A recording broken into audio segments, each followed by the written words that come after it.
mashruucan oo qayb ka ahaa caawimada iyo taakulaynta abaaraha isla markaana ay maalgelisay SHF ayaa hay'adda wadaniga ee asal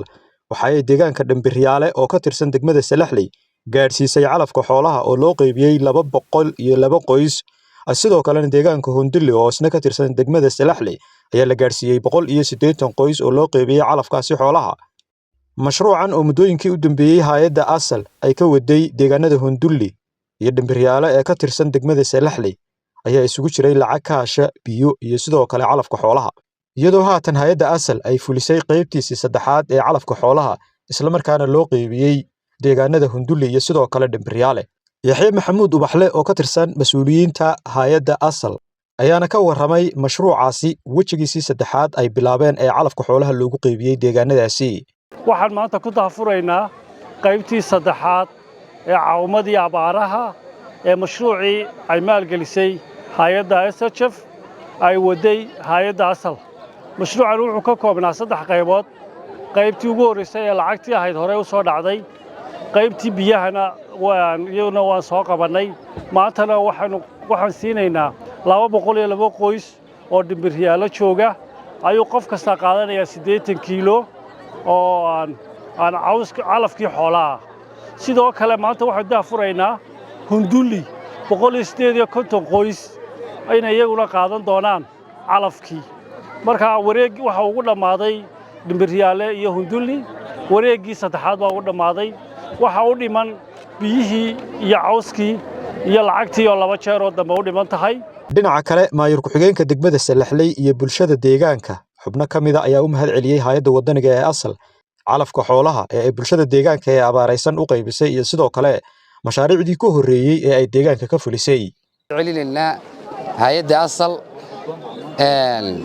in annaguna ka degmaahan aanu si fiican ula shaqeyno 202 qoys oo maanta calafkii xoolaha halka lagu qaybinayaa sidoo kale waxa la qaybinayaa deegaano kale ay ka mid tahay Hunduli 180 qoys oo calafkii xoolaha marka ka degmaahan waan la shaqeyn doonaa hay'adda asal waan soo dhaweynaynaa insha Allah bismillaah karim dadkeenana waxaanu ilaahay uga baryaynaa inuu abaarta ka soo jabiyo haddii wax walba loo keeno waxba ka tari maayaan ilaahay waxaanu ka baryaynaa inuu ilaahay abaarta inaga soo jabiyo madar khayr qaban inoo shubo waxaan u mahadnaqaynaa hay'adda asal oo deegaankayagan maanta ka fulinaysa calafkii xoolaha oo 202 qof oo qoysa ayaa maanta nala siinayaa biyihiina wayna siisay saddex goor oo $500 marka hore waan loo ballan qaado mar baan haynaa laba goor damana way noo hadheen aad iyo aad baan hay'adda u soo dhaweynaa asal waayo xilligana waa xilli abaaraysan xilliga calafka ku soo hagaajisay waa xilli loo baahnaa oo xooluhu jilicsan yihiin dadkuba waxaan maanta halkan ugu mahad celinayaa hay'adda asal Youth and Foundation oo ma sha Allah yani wax aad loogu farxo runtii u qabatay bixisay dhaqaale biyo ah iyo calafkii xoolaha oo in badan la shaqeynaysay deegaankan meel ka soo baahi ka jirtana timaada aad iyo aad baan ugu mahad celinayaa waxaan maanta halkan u imi inaan aad u taageero garab istaaga dhiiri geliyo inaan u duceyno dadka abaaraha saameeyay in hay'adana insha Allah aan ku nidhaahno sii wada hawsha aad wadaan marka waxaan u mahad celinayaa hay'adda wadaniga ee asal oo kaashanaysa hay'adda SHF oo maanta soo gaarsiiyay deegaanka Dhambiryaale calafkii xoolaha oo baahi badan loo qabay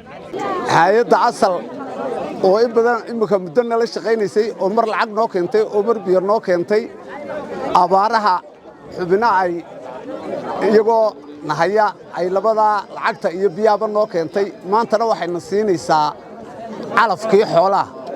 Mawlid Maxamed Siciid degmada Salaxley